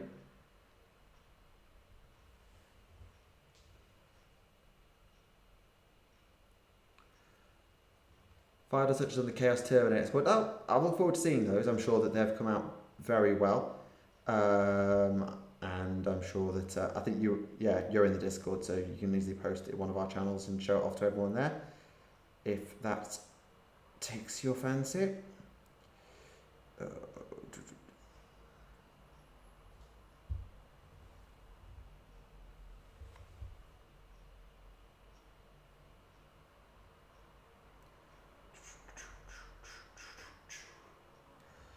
Good,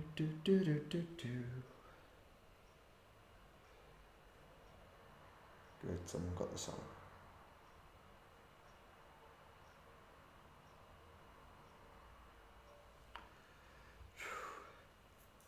Yeah, I haven't actually played with any of the new Terminator kits, or any of the new Chaos kits, to be fair. I'm sure Ben's got a few of them, but I haven't seen them because I haven't seen him in ages, so I don't really know how good they are to work with. But to be fair, modern G-dubs generally makes very easy to work with, if not easy to convert kits. Shadow Sun. Still not over that Shadow Sun conversion. It was such a pain. It was so much fun. I loved doing it, but God, it was a pain.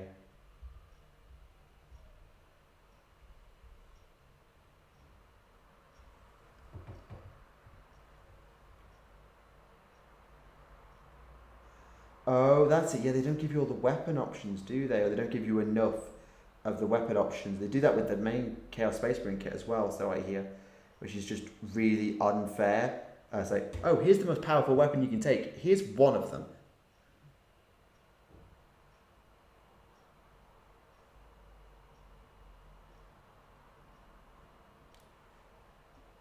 I understand you might not have room for multiple copies of every weapon because space on the frame, but it just encourages scalping, or it certainly doesn't do anything to discourage scalping. It's difficult though, and I don't think there's a one-size-fits-all solution to the problem.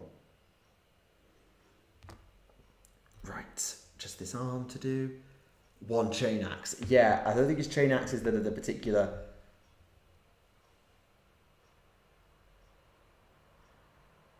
Oh, chain axe is the build, is it? I see.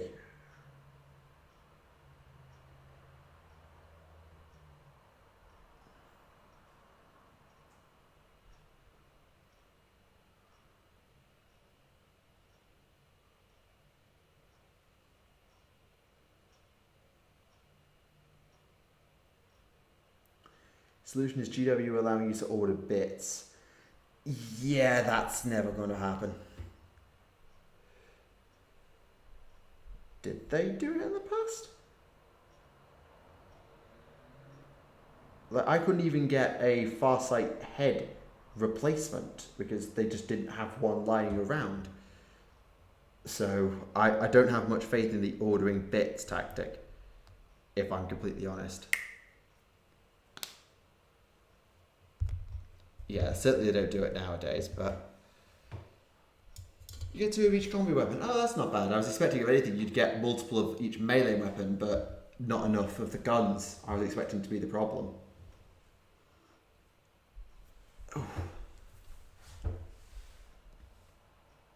Oh yeah, the app's gone live, and apparently it's terrible. I haven't actually used it myself because I'm in no rush. to get onto it because, well, I don't own 9th End Codex to get me free access and I'm not paying for it. To be honest, I have no need to pay for it. I'll just build my list with Battlescribe for the time being. So.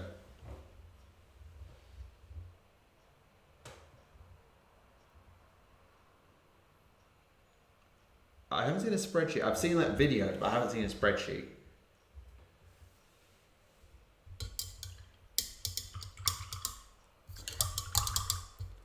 Well, I know the general trend of 9th edition points is everything's gone up by some amount, though not necessarily the same amount for everyone. And it's probably going to be, give it 6 months and they'll need to patch it, is what I expect.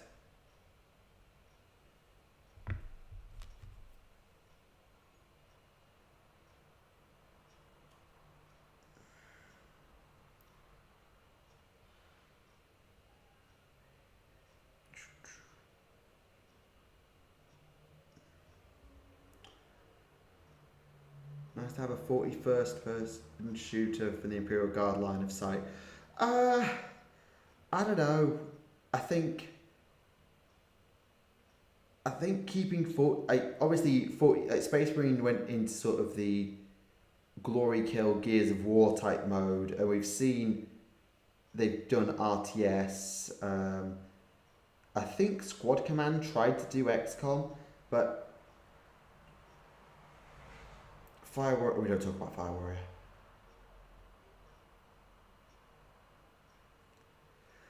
Correction, everything Firstborn has gone up, well, and Rattlings. I heard everything went up by some amount. Well, a lot of even like Fire Warriors went up, all the basic troops went up a little bit, and most units went up to try and shrink down the size of games by a little bit. I feel like that's right, but I'm willing to be corrected here.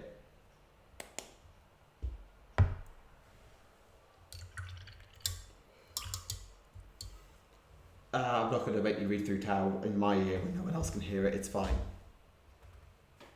I'll have a look at it later. What do I want to do now? Getting all the codexes and expansion books for the price of the subscription is a good deal too. Too bad the app is not the best. Yeah, so I hear. We'll see. I don't know if Fire Warrior was as bad as I'm making it out to be. I've not played it. The people like Zoran, Snipe and Wib, the people who play video games would probably be the people to ask.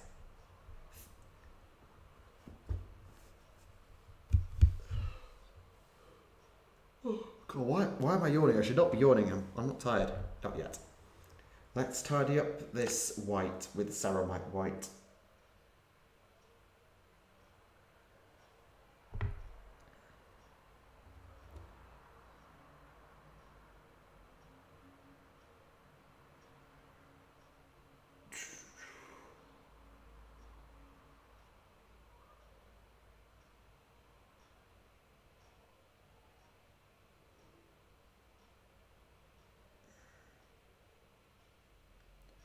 Intercessors are 20 points per guy in 9th.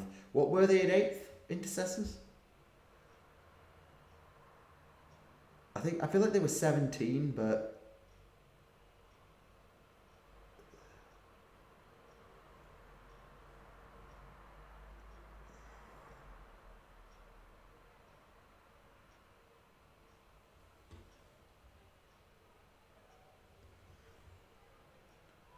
$17 before, now 20. Okay, so a small price increase for a basic infantry. Okay, that's true for Fire Warriors as well. I think they went from 7 to 9 points per model.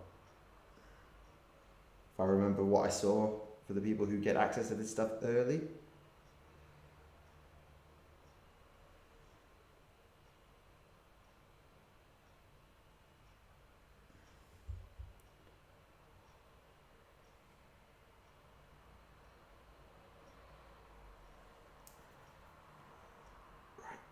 That Aliens, Colonial Marines. Oh, I have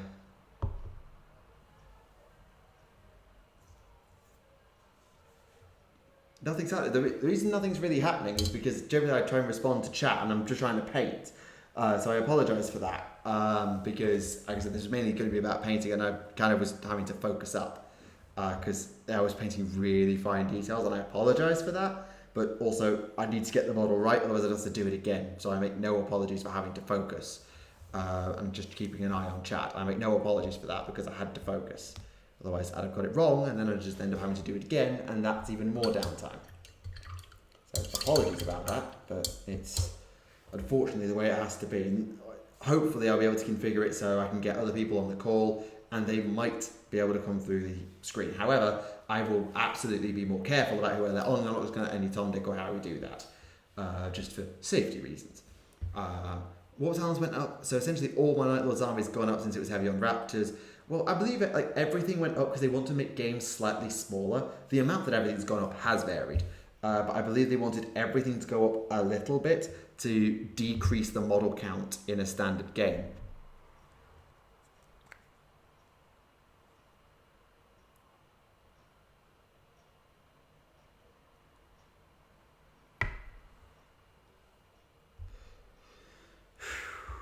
Right, boots. Let's get this done.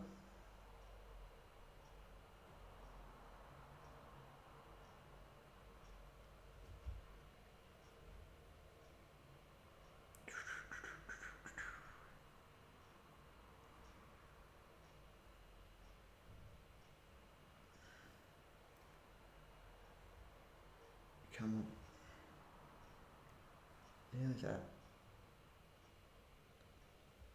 Speed Freak Racer shooter game. Oh, I believe there was at least a plan, if not a full release, of a Gorka Morka video game that was kind of that. I believe that was a thing. Someone told us about it on a previous podcast. I think it might have been Zoran told. It might have been Rambo. I don't remember who. But someone told us about this Gorka Morka game that there was that sadly never really made it to full release.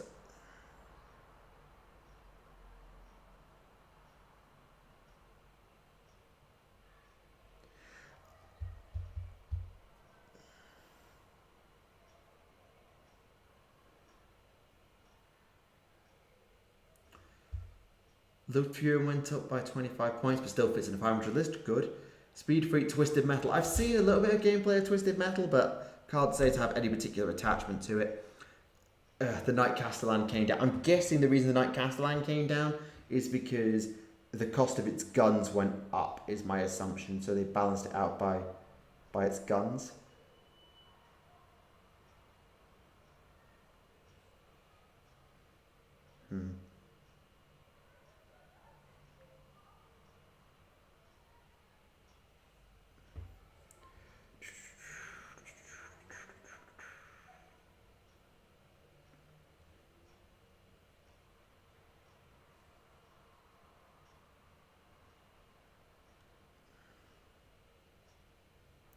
Right, nearly there with this black.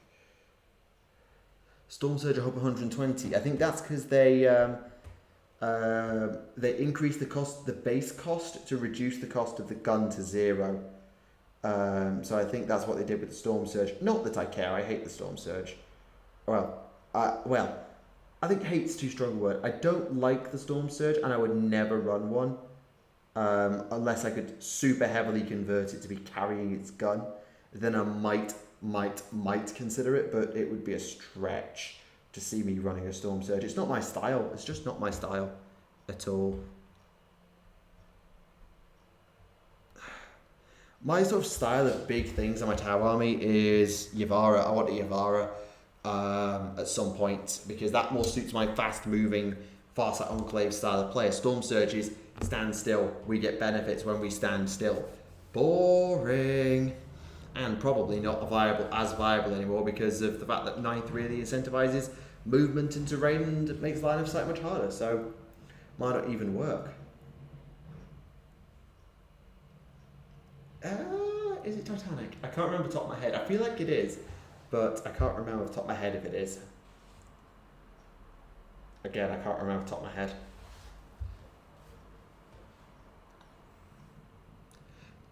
I'm not talking about benefit. I'm talking about like everyone else getting better cover rather than it getting cover.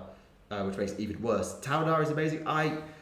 I get it. I know the Taudar's powerful, but the Yavara, I played against the Yavara once in a bat rep at the start of 8, like before the Tau Courage was even a thing, and it kind of blew my mind because it was just like double Doom Flamers on a Riptide. It's like, yes please, all of that please. It's just right up my alley in terms of play style, so that's why I want one. It's not to do with, well, in this case with the Storm Surger, it's broadly due to design, but for me, the Yavara is about play style as much as anything else. Whereas the Taunar is a lot more about big, stocky, slow guns.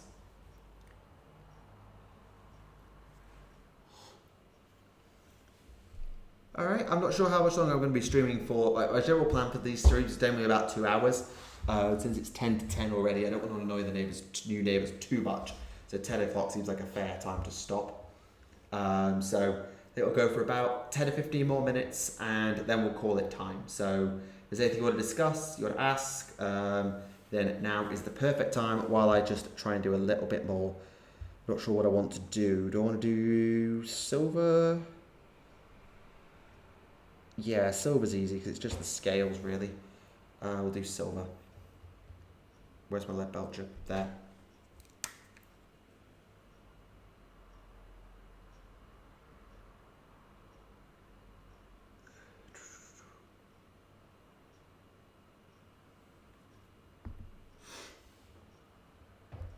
The Imperial Guard FAQ, we got Volley Fire, aka Daka. Did you already have, like, Volley Fire? Isn't that what first rank fire, second rank fire is? I mean, Daka is the Orc's ability to 6's generating additional hits. And I can't see them giving that to Guard because they already get enough hits.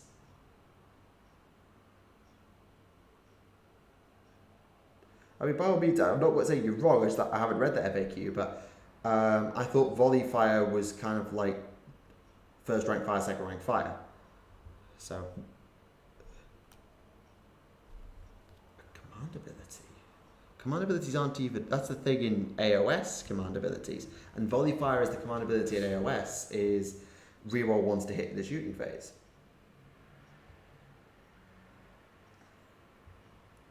Oh, orders, not command abilities. Yeah, that makes more sense.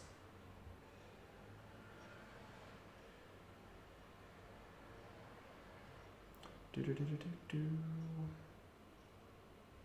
I've got to do so much tidy up. I always have to do tidy up these miniatures because they're so blimmin' finicky.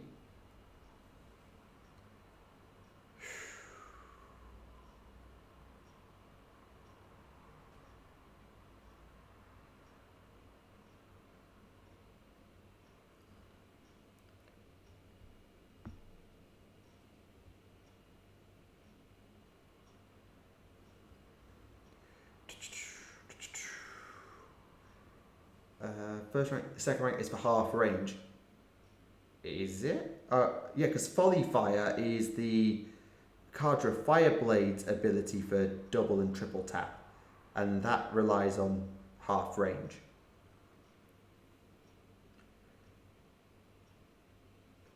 If you can point it out in the FAQ, or maybe if you, I don't know if I have room to copy and paste the entire text into chat, but it's. We're not saying we disbelieve you, it's just that Clive's just gone and had a look and can't see anything in the FAQ. So just not sure what you mean.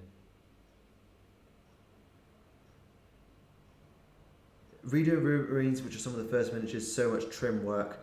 Yeah, I can imagine Rubricae not fun to paint at the best of times, and the old Rubricae. Oh, you found it?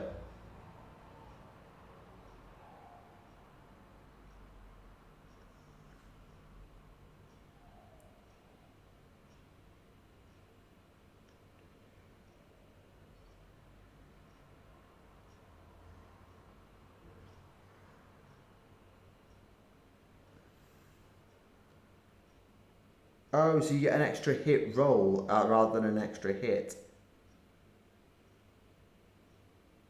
Oh, so it's not in magenta, so it's actually a little bit older than that.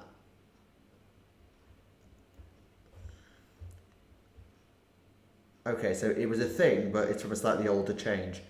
Okay, that makes sense why we missed it the first time. Apologies. Ninth is making me happy for Red Corsairs. Explain.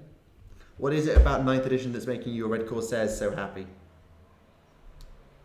Is that all the silver? Yep. Oh god, did I not paint that arm grey? I didn't paint the inner arm grey. Well done, me. Hang on.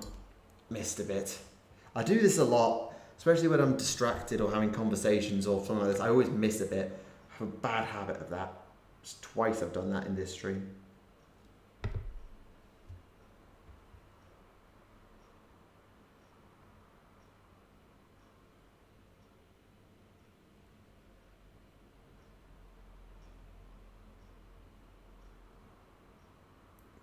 There we go. Less Overwatch. I suppose so. Why are the Tau such a hard shield to break? Because Tau have For the Greater Good and Riptides. And that was what made them very silly in 8th edition, among other things. And also shield drones being obscenely unfair and probably in need of a nerf. But we'll see what... Oh yeah, they did. They hiked the price of shield drones. So we'll see whether it's enough. But it's mainly the problem is shield drones. Oh, and also that means that you can get drowned in Overwatch, which is just unfun and slow, and why I wish Tau had.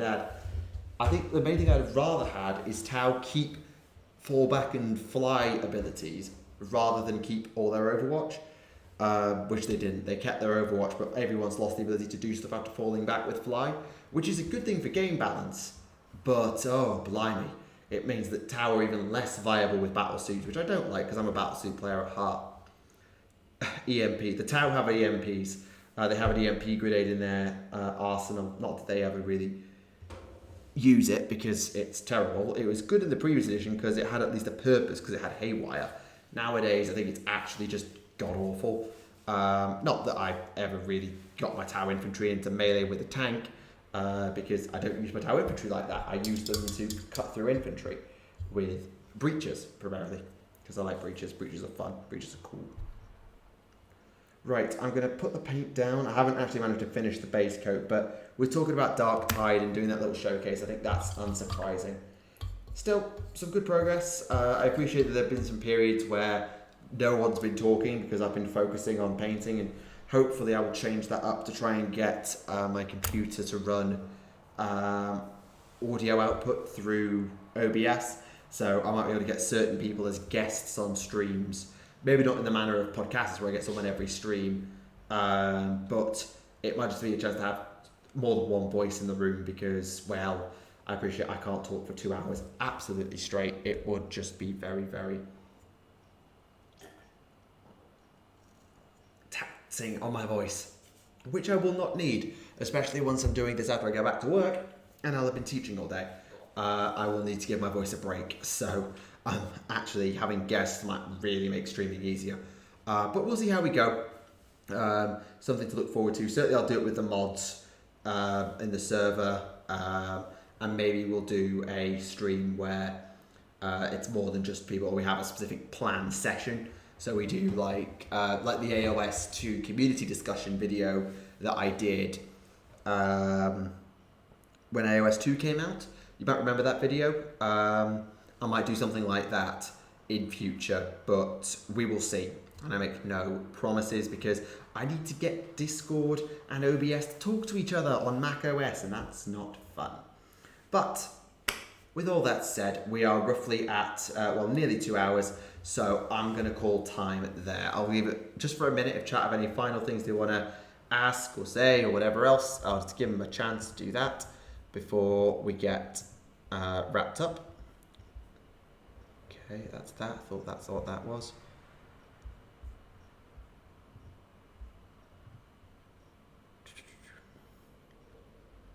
Okay, that's useful. Cool. Okay, I've had a couple people join the server. That's cool. First mistake, Mac OS. Well, I bought the Mac before I even knew streaming was before YouTube streaming was really much of, if at all, a thing. and I wanted it for university. I wasn't doing it for YouTube. The main benefit was it had iMovie pre-installed, which is what I've used for most of my video editing down the years. So it's fine. And so it is what it is. I think give it a year or two. Once I've had a year, I might consider upgrading to a desktop PC, because it will make streaming more easy. It will make gaming easier. If I want to do gaming streams or gaming videos, I've got that option. It'll allow me to upgrade my editing software and all that stuff. So I think that's a purchase for the future, is either a Windows laptop, like high power Windows laptop, or an actual desktop PC. But I put no promises on that because, you know, money and also ease of transport when I move house again, whenever I get my next. So I might stay here for 7 years, who knows, or I could be gone in 3. I don't know how long I'm going to be here now. Depends on how well I like the job. I don't think I will like the job. I do. I like the people. The school's nice. The staff are great. I've been told great things about the students, but obviously can't talk about anything that's going on really at work because of confidentiality and all of that stuff. So you can't. So you can ask how was work, but realistically, things like, oh, who did you teach today? What did you teach? Do you have any trouble? I can't talk about that at all. So LinkedIn chat is the Discord server. One more time, if you want to join the server, hang out and do chats with me, other mods, or other people from the community on a more regular basis. We're going to be doing a Snarkathon tomorrow. We're going to watch the Indomitus release day stream with all the reveals and all that stuff. I'm going to see what happens there. We're going to react to that live. Live within the server. We're not going to stream it because it just won't work very well. But it's an option, and certainly that's what we're going to do tomorrow. So if you want to join the server, you can do that. I'll be back at work in late August, early September, because that's when the next school year starts. So I can't put an exact date on it because there'll obviously be training days, inset days, and then the students will be back in. So it all varies depending on where you are. But yeah, I'll be back at work in late August, early Sept. So yeah, it'll be all good. Right, anyway, I'm going to call time there. So thank you very much everyone for watching tonight's stream. I appreciate there's been a bit of dead air, but we've had a chat about Darktide. We've made some progress on the Lumineth. I've had a proper chance to show off and talk through their paint scheme. So yeah, I think it's been a productive little stream. And I hope that we're going to keep this up. I don't know where the next stream will be precisely. I know I'm going to do this again in 2 weeks. So not next Friday, because I'm recording Podcasters, but the Friday after that, I'm absolutely going to stream again. I'll hope to stream a bit more in the interim, where I can do like more regular streaming over the summer holiday, but I can't give you an exact day and time yet. I will try and create a channel update and maybe a streaming schedule that I can put out to everyone when we get there. But that is for the future. So for now, thank you for watching Tactica Imperialis, and this has been our 24th of July Lumineth painting Darktide reaction live stream. And I will see you all next time. Good night.